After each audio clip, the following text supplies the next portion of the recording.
ಹೆಮ್ಮಾಡಿ ಮೀನುಗಾರರ ಸಹಕಾರಿ ಸಂಘದ ರಜತ ಸಂಭ್ರಮ. ಡಾಕ್ಟರ್ ಜಿ ಶಂಕರ್ ಅವರಿಗೆ ಮತ್ಸ್ಯಜ್ಯೋತಿ ಪುರಸ್ಕಾರ ಪ್ರದಾನ.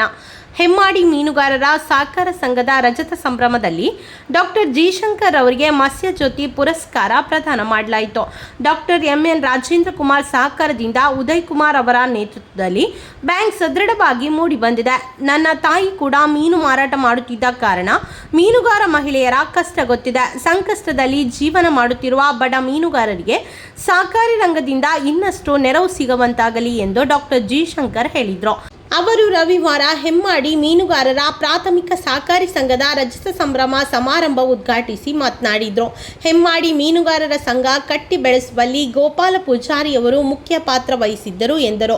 ಉದಯ್ ಕುಮಾರ್ ಅಂಗಡಿಯ ಒಂದು ನೇತೃತ್ವದಲ್ಲಿ ಈ ಬ್ಯಾಂಕ್ ಇವತ್ತು ಸದೃಢವಾಗಿ ಮೂಡಿ ಬಂದಿದೆ. ನಮ್ಮ ತಾಯಿ ಕೂಡ ಮೀನು ಮಾರಾಟ ಮಾಡ್ತಿದ್ರು. ಏನು ಕಷ್ಟ ಮಹಿಳೆಯರದು ಖಂಡಿತ ನನಗೆ ಗೊತ್ತಿದೆ, ಕಣ್ಮುಂದೆ ಕಟ್ತದದು. Doctor M N. ರಾಜೇಂದ್ರ ಕುಮಾರ್ ಅಧ್ಯಕ್ಷತೆಯನ್ನು ವಹಿಸಿ ಮಾತನಾಡಿ, ಈ ಸಮಾರಂಭವು ಮೀನುಗಾರರ ಚಳುವಳಿಗೆ ನಾಂದಿಯಾಗುತ್ತದೆ. ಈ ಸಂಘ ಬಲಾಢ್ಯವಾಗಿ ಬೆಳೆಯಲು ಸಹಕಾರ ರತ್ನ ಪಡೆದ ಉದಯ್ ಕುಮಾರ್ ಪಾತ್ರ ಪ್ರಮುಖವಾಗಿದೆ. ಮಾರ್ಚ್ನೊಳಗೆ 100 ಕೋಟಿ ರೂಪಾಯಿ ಠೇವಣಿ ಗುರಿ ಸಾಧಿಸಿದರೆ ಬಂಗಾರದ ಪದಕ ನೀಡಿ ಗೌರವಿಸಲಾಗುವುದು. ರಜತ ಮಹೋತ್ಸವದ ಅಂಗವಾಗಿ 5 ಲಕ್ಷ ರೂಪಾಯಿಯನ್ನು ಘೋಷಿಸಿದರು. ಈ ಸಂದರ್ಭದಲ್ಲಿ ಡಾಕ್ಟರ್ ಎಂ.ಎನ್. ರಾಜೇಂದ್ರ ಕುಮಾರ್ ಅವರನ್ನು ಸನ್ಮಾನಿಸಲಾಯಿತು.